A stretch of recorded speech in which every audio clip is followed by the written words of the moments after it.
दोस्तों स्वागत है आपका हमारे यूट्यूब चैनल अपकमिंग टीचर में। आज की वीडियो में हम EMRS 2025 का हॉस्टल वार्डन टायर 2 का प्रैक्टिस सेट 12 करेंगे। ये ऑब्जेक्टिव का प्रैक्टिस सेट है और इसका 1 से 11 तक अपलोड है, आप जाके देख सकते हो। साथ ही हम एग्ज़ाम में इस वीडियो में अपने रियल एग्ज़ाम टाइप के बारे में बताएंगे, तो वीडियो को लास्ट तक ज़रूर देखें।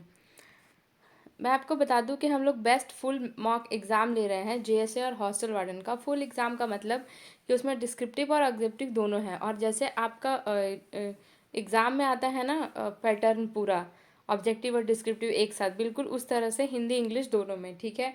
और बाद में एग्ज़ाम के अगले दिन आपको रिजल्ट मिलेगा और उसका डिटेल सॉल्यूशन मिलेगा और रिज़ल्ट भी साथ में मिल जाएगा, ठीक है।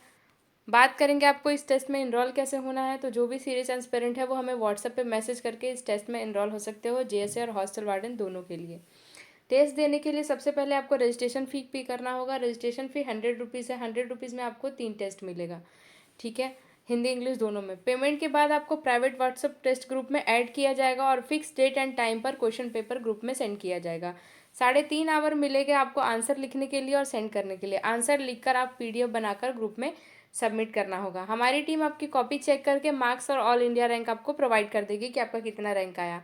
इस एग्ज़ाम से आपका रियल एग्ज़ाम लेवल क्वेश्चन होगा। इस एग्ज़ाम में डिटेल इवोल्यूशन होगा और मार्क प्लस रैंक एनालिसिस होगा, ठीक है। एग्ज़ाम इस मॉक को देख के आपको क्या फ़ायदा होगा मैं बताती हूँ। सबसे बड़ा चीज़ कि आपका एग्ज़ाम देने जाओगे ना जिस दिन, उस दिन के पहले आप अगर ये मॉक प्रैक्टिस कर लेते हो तो आपका एग्ज़ाम का फियर थोड़ा कम हो जाएगा।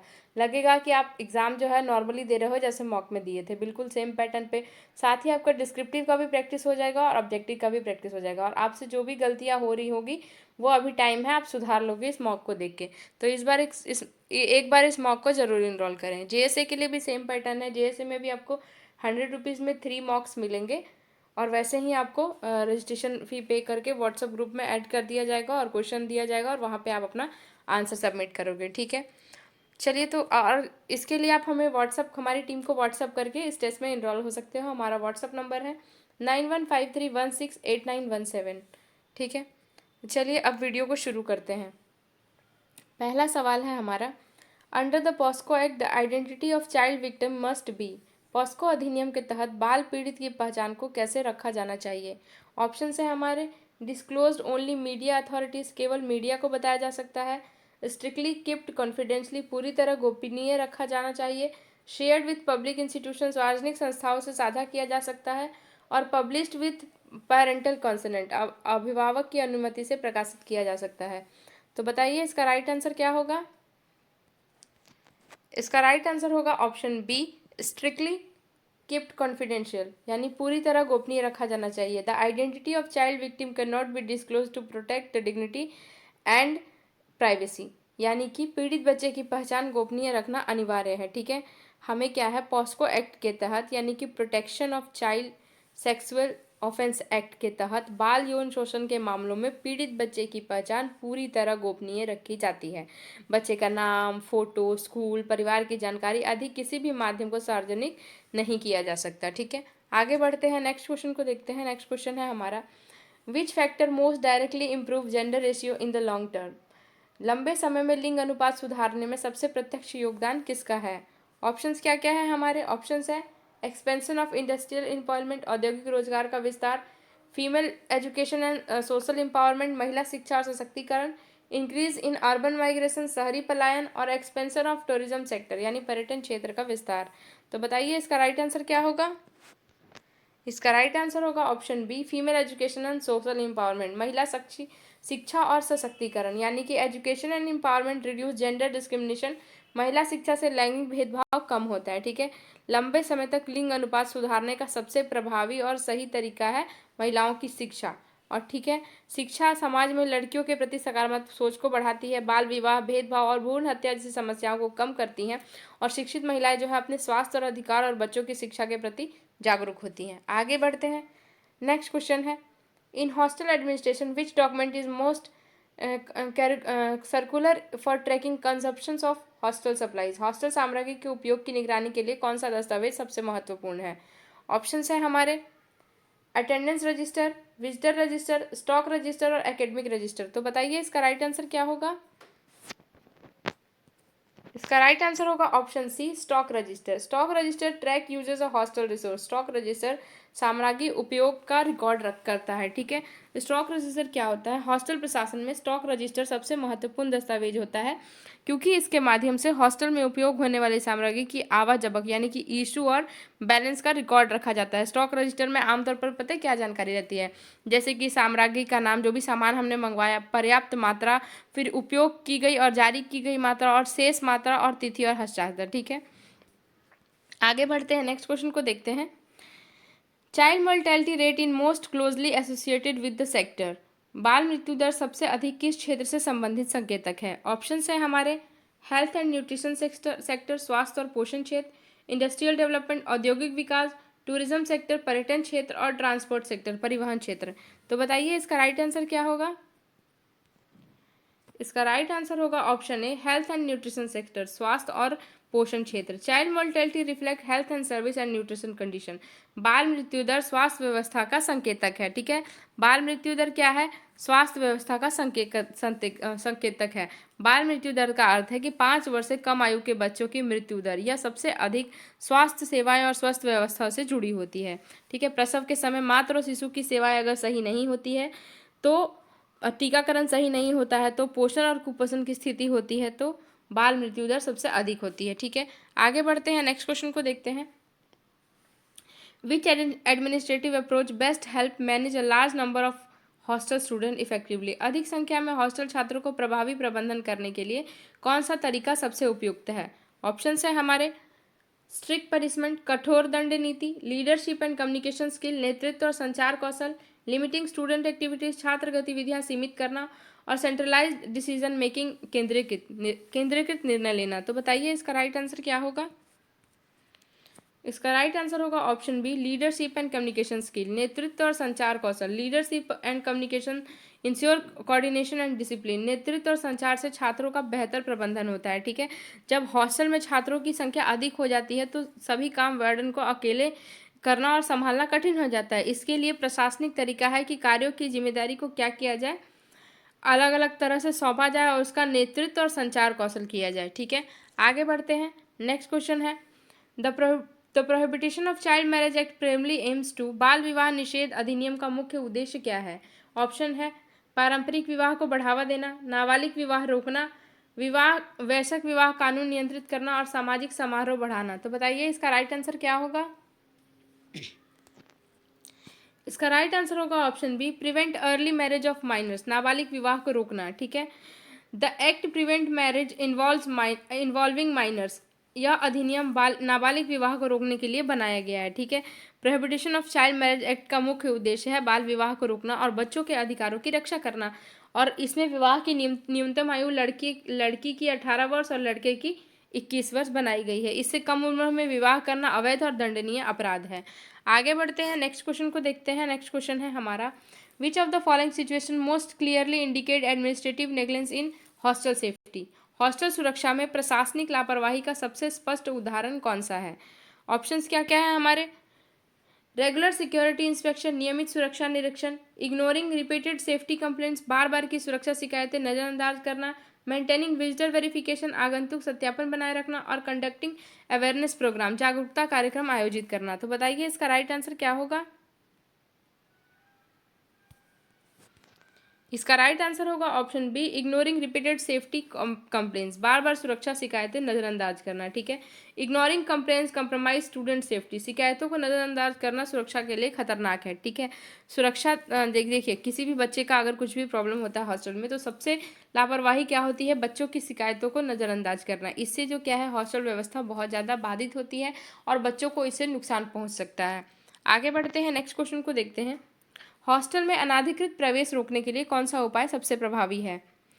विच major most effectively prevent unauthorized entry in a hostel premises. Option है हमारे visitor register with ID verification, पहचान सत्यापन सहित आगंतुक रजिस्टर, अटेंडेंस रजिस्टर यानी कि उपस्थित रजिस्टर, एकेडमिक रिकॉर्ड यानी शैक्षणिक रिकॉर्ड, और कल्चरल एक्टिविटी रिकॉर्ड यानी कि सांस्कृतिक गतिविधि रिकॉर्ड। तो बताइए इसका राइट आंसर क्या होगा? इसका राइट आंसर होगा option A visitor register with ID verification, यानी पहचान सत्यापन सहित आगंतुक register. Visitor verification improve hostel security, आगंतुक सत्यापन सुरक्षा को मजबूत करता है और किसी भी अनाधिकृत प्रवेश को रोकने के लिए विजिटर रजिस्टर और आईडी वेरिफिकेशन जो है सबसे प्रभावी है कि हॉस्टल में कौन व्यक्ति किस समय पे आ रहा है, कौन जा रहा है, उसका नाम क्या है, एड्रेस क्या है, और उसका आइडेंटिटी वेरिफिकेशन करके कि वो बच्चों का रिलेशन से जुड़ा है कि नहीं जुड़ा है, ये सबसे ज़्यादा प्रभावी है। आगे बढ़ते हैं। नेक्स्ट क्वेश्चन है, which factor most directly contribute to reducing child mortality rate, यानी कि बाल मृत्यु दर कम करने के लिए प्रत्यक्ष योगदान किसका है। ऑप्शन है maternal health care and vaccination, मातृ स्वास्थ्य और टीकाकरण, industrial production growth, tourism development और पॉपुलेशन माइग्रेशन। तो बताइए इसका राइट आंसर क्या होगा। इसका राइट आंसर हो जाएगा option A maternal health care and vaccination, मातृ स्वास्थ्य और टीकाकरण। ठीक है, vaccination and maternal health improve child survival, यानी कि टीकाकरण और मातृ स्वास्थ्य सेवाएं मृत्यु दर कम करती है। ठीक है, मतलब कि बाल मृत्यु दर को कम करने के लिए प्रत्यक्ष योगदान मातृ सेवाएं और बच्चों का टीकाकरण होता है। गर्भावस्था के दौरान माँ की सही देखभाल से बच्चों का स्वास्थ्य क्या होता है, बेहतर रहता है, और टीकाकरण से खतरनाक बीमारियां जैसे कि खसरा, पोलियो, डायरिया आदि से बच्चों को रक्षा होती है। ठीक है, आगे बढ़ते हैं। नेक्स्ट क्वेश्चन है, which of the following best reflect gender equality in hostel administration, hostel प्रशासन में लैंगिक समानता का सबसे अच्छा कौन दर्शाता है। ऑप्शंस क्या क्या है हमारे, इक्वल एक्सेस टू फैसिलिटी, सुविधाओं तक समान पहुंच, रिस्ट्रिक्टिंग गर्ल्स एक्टिविटीज, लड़कियों की गतिविधियां सीमित करना, सेपरेटेड एकेडमिक रिसोर्स, अलग शैक्षणिक संसाधन, लिमिटिंग पार्टिसिपेशन इन इवेंट, कार्यक्रमों की भागीदारी सीमित करना। तो बताइए इसका राइट आंसर क्या होगा। इसका राइट आंसर होगा option A equal access to facility, सुविधाओं तक समान पहुंच, यानी कि equal access ensure gender equality, समान सुविधाएं लैंगिक समानता सुनिश्चित करती है। ठीक है, यानी कि लड़के और लड़कियों के लिए समान सुविधाएं और अवसर प्रदान करना क्या करती है, लैंगिक समानता को अच्छी दर्शाती है। मतलब हॉस्टल प्रशासन में लैंगिक समानता का मतलब होता है कि लड़के और लड़कियों के साथ समान व्यवहार किया जाए और दोनों को बराबर सुविधाएं दी जाए। आगे बढ़ते हैं। नेक्स्ट क्वेश्चन है, the national charter of children primary emphasizes, राष्ट्रीय बाल चार्टर मुख्य रूप से किस पर बल देता है। ऑप्शंस हैं हमारे, industrial growth, child right and protection, पर्यटन विकास और आर्थिक सुधार। तो बताइए इसका राइट आंसर क्या होगा। इसका राइट आंसर होगा option B child rights and protection, बाल अधिकार और संरक्षण। The national charter of children focus ensuring the survival development protection and participant of children, it guide government policy related to the child welfare. राष्ट्रीय बाल charter बच्चों के अस्तित्व, विकास, संरक्षण और भागीदारी के अधिकारों को सुनिश्चित करने पर जोर देता है। ठीक है, हमारा जो नेशनल चार्टर ऑफ चिल्ड्रन का मुख्य उद्देश्य है वो बच्चों के अधिकारों की रक्षा करना और उनके समग्र विकास को सुनिश्चित करना है। ठीक, आगे बढ़ते हैं। नेक्स्ट क्वेश्चन है, effective inventory management in hostel ensures, hostel में प्रभावी भंडार प्रबंधन क्या सुनिश्चित करता है। ऑप्शंस क्या क्या है हमारे, financial accountability, academic improvement, student discipline और कल्चरल डेवलपमेंट। तो बताइए इसका राइट आंसर क्या होगा। इसका राइट आंसर होगा ऑप्शन ए फाइनेंशियल अकाउंटेबिलिटी, यानी कि वित्तीय जवाबदेही। Inventory management track hostel resource such as food, bedding and supplies, preventing misuses and ensuring accountability. भंडार प्रबंधन से हॉस्टल की सामग्री का रिकॉर्ड रहता है और संसाधनों के दुरुपयोग को रोका जा सकता है। ठीक है, तो हॉस्टल में प्रभावी भंडार प्रबंधन के लिए क्या होता है जरूरी, फाइनेंशियल अकाउंटेबिलिटी, यानी कि वित्तीय जवाबदेही जरूरी रहती है, जिससे कि जो भी सामान आता है उसका रिकॉर्ड रहता है और उस सामान का दुरुपयोग ना है, ये भी बना रहता है। ठीक है, आगे बढ़ते हैं। नेक्स्ट क्वेश्चन है हमारा, विच factor most strongly promote child welfare, यानी बाल कल्याण को सबसे अधिक बढ़ावा देने वाला कारक कौन सा है। ऑप्शंस क्या क्या है हमारे, ऑप्शंस है health care and education access, स्वास्थ्य और शिक्षा तक पहुंच, इंडस्ट्रियल एक्सपेंस, औद्योगिक विस्तार, टूरिज्म पॉलिसी, पर्यटन नीतियां और अर्बनाइजेशन यानी शहरीकरण। तो बताइए इसका राइट आंसर क्या होगा। इसका राइट आंसर होगा option A health care and education access, स्वास्थ्य और शिक्षा तक पहुंच। ठीक है, access to health care education improve children physical, mental and social development, शिक्षा और स्वास्थ्य सेवाओं तक पहुंच बच्चों के समग्र विकास के लिए आवश्यक है। यानी कि बाल कल्याण का अर्थ होता है कि बच्चों का शारीरिक और सामाजिक और शैक्षिक विकास को सुनिश्चित करना, और इसमें सबसे महत्वपूर्ण भूमिका किसकी होती है, शिक्षा और स्वास्थ्य सेवाओं की होती है। आगे बढ़ते हैं, नेक्स्ट क्वेश्चन को देखते हैं। नेक्स्ट क्वेश्चन है हमारा, which practice best ensure hostel discipline, hostel अनुशासन सुनिश्चित करने में सबसे अच्छा तरीका कौन सा है। ऑप्शन है हमारा clear rule and consistent supervision, स्पष्ट नियम और नियमित निगरानी, स्ट्रिक्ट पनिशमेंट ओनली, केवल कठोर दंड, लिमिटिंग एक्टिविटीज गतिविधियां सीमित करना, और अवॉइडिंग कम्युनिकेशन संवाद से बचना। तो बताइए इसका राइट आंसर क्या होगा। इसका राइट आंसर होगा option A, clear rule and consistent supervision, स्पष्ट नियम और नियमित निगरानी। ठीक है, discipline is the best maintain through clear rules and regular monitoring by authorities. स्पष्ट नियम और निगरानी हॉस्टल में अनुशासन बनाए रखा जा सकता है। ठीक है, स्पष्ट नियम और निगरानी से। ठीक है, तो हॉस्टल में अनुशासन बनाए रखने के लिए सबसे अच्छा प्रभावी तरीका कौन सा है। स्पष्ट नियम बनाए जाए और उनकी नियमित निगरानी की जाए। छात्रों को पहले नियम की अपेक्षाएं स्पष्ट हो और वार्डन और स्टाफ द्वारा लगातार निगरानी की जाए, और इससे छात्रों की जिम्मेदारी और अनुशासन दोनों ही विकसित होगी। आगे बढ़ते हैं, नेक्स्ट क्वेश्चन को देखते हैं। विच factor most improve safety in residential institution. आवासीय संस्थानों में सुरक्षा सुधारने का सबसे प्रभावी कारक कौन सा है। ऑप्शन है हमारे निगरानी और पर्यवेक्षण, हॉस्टल शुल्क बढ़ाना, गतिविधियां कम करना और संवाद सीमित करना। तो बताइए इसका राइट आंसर क्या होगा। इसका राइट आंसर होगा option A, monitoring and supervision, निगरानी और पर्यवेक्षण, यानी कि regular monitoring ensure student follow rules and potential risk are identify early. नियमित निगरानी से जोखिम की पहचान जल्दी होती है। ठीक है, किसी भी आवासीय संस्था में सुरक्षा बढ़ाने का सबसे प्रभावी तरीका है नियमित निगरानी और उचित पर्यवेक्षण, यानी कि छात्रों की गतिविधियों पर नजर रखी जा सकती है और किसी भी समस्या या खतरे को जल्दी पता चल जाता है, और अनुशासन और सुरक्षा दोनों बेहतर होती है। आगे बढ़ते हैं, नेक्स्ट क्वेश्चन है, संतुलित लिंग अनुपात क्या दर्शाता है। Balance gender ratio indicates. Option है हमारा सोशल इक्वेलिटी, सामाजिक समानता, औद्योगिक विकास, पर्यटन विस्तार और वित्तीय स्थिरता। तो बताइए इसका राइट आंसर क्या होगा। इसका राइट आंसर होगा ऑप्शन ए, सोशल इक्वेलिटी, यानी सामाजिक समानता। Balance gender ratio reflect reduce discrimination and equal opportunities for man and women. संतुलित लिंग अनुपात समाज में लैंगिक समानता को दर्शाता है। किसको दर्शाता है, लैंगिक समानता को। आगे बढ़ते हैं, नेक्स्ट क्वेश्चन को देखते हैं। नेक्स्ट क्वेश्चन है हमारा, विच action most reflect responsible hostel administration. जिम्मेदार हॉस्टल प्रशासन का सबसे अच्छा उदाहरण कौन सा है। ऑप्शन है हमारा पारदर्शी रिकॉर्ड प्रबंधन, इग्नोरिंग कंप्लेंट्स, अवॉइडिंग डॉक्यूमेंटेशन और रेस्ट्रिक्टिंग पार्टिसिपेशन। तो बताइए इसका राइट आंसर क्या होगा।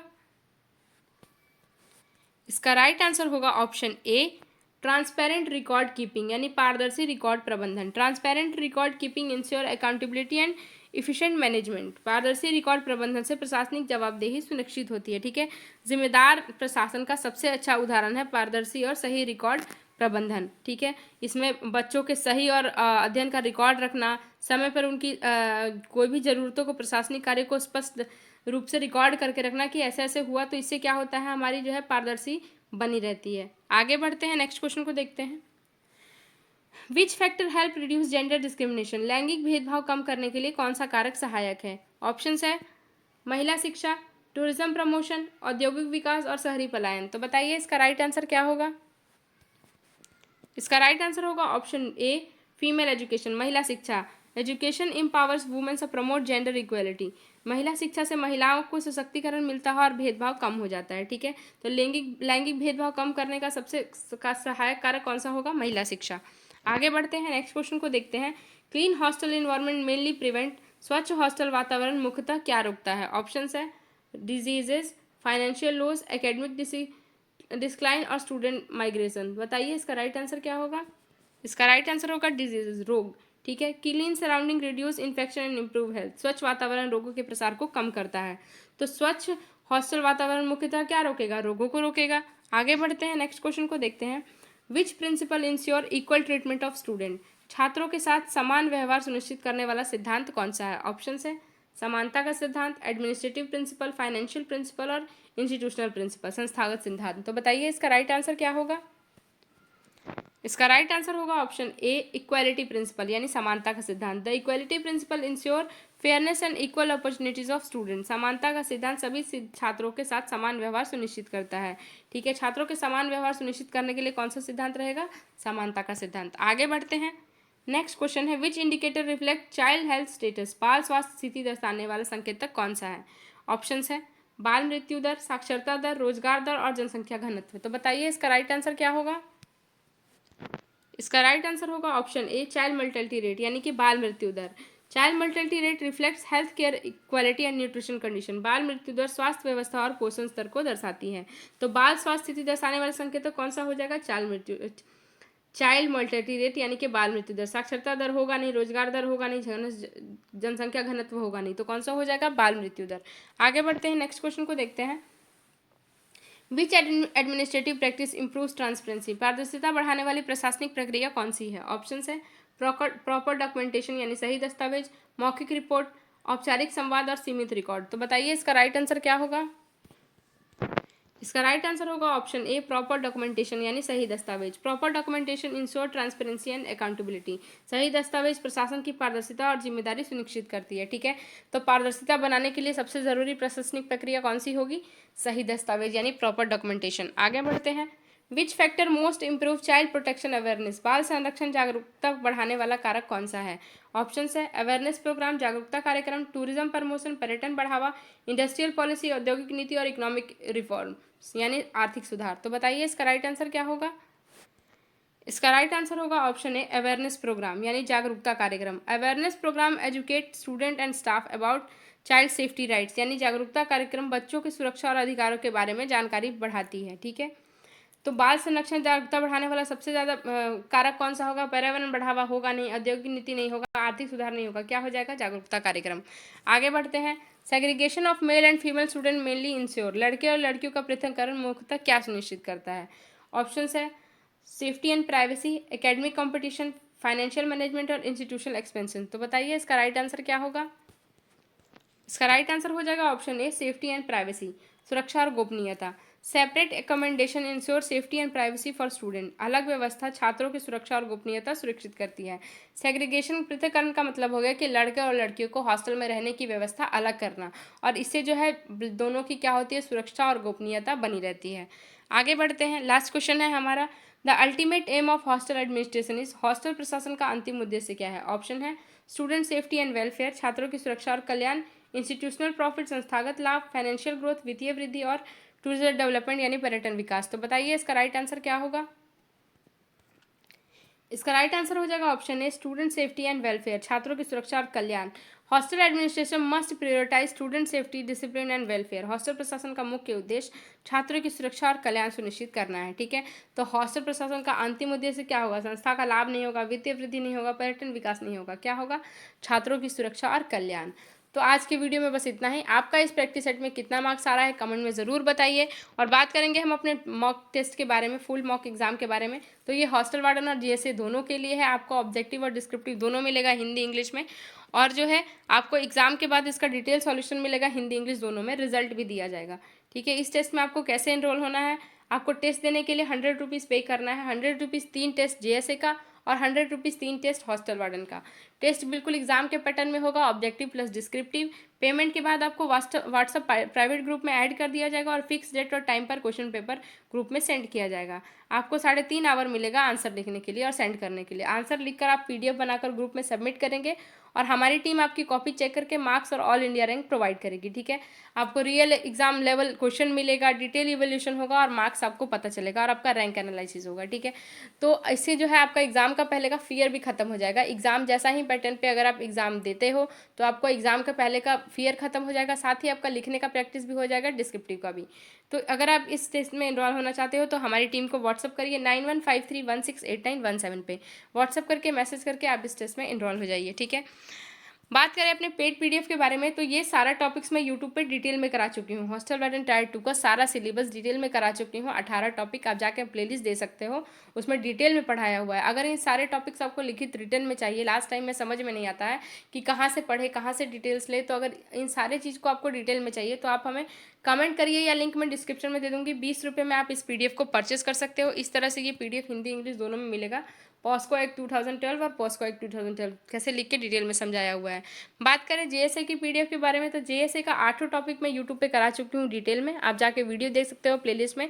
और ये जो है ऑब्जेक्टिव का पीडीएफ है, 30 रुपये में आपको 500 क्वेश्चन मिलेगा, 1 लाइनर, जिसको पढ़ के आप ऑब्जेक्टिव जो है आसानी से क्लियर कर सकते हो। ठीक है, तो आज के वीडियो में बस इतना ही। अगर आपको कोई क्वेश्चन है तो हमें कमेंट करिए। ठीक है, टेस्ट में एनरोल होना है तो व्हाट्सअप करिए और पीडीएफ चाहिए तो आप कमेंट व्हाट्सअप या लिंक में डायरेक्ट जाके भी परचेस कर सकते हो।